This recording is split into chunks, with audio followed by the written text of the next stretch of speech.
Endi samokat minishga ham prava kerak bo'ladimi?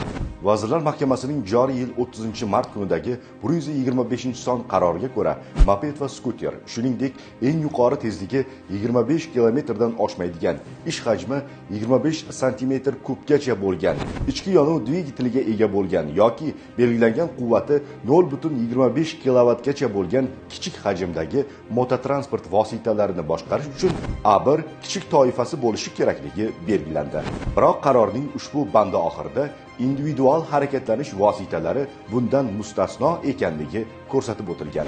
Yo'l harakat qoidalarining 5-bandida individual harakatlanish vositalariga ta'rif berilgan. Unga ko'ra, dvigatel yordamida odamning individual harakatlanishi uchun mo'ljallangan bir yoki bir necha g'ildiraklari bo'lgan transport vositasi individual harakatlanish vositasi sanaladi.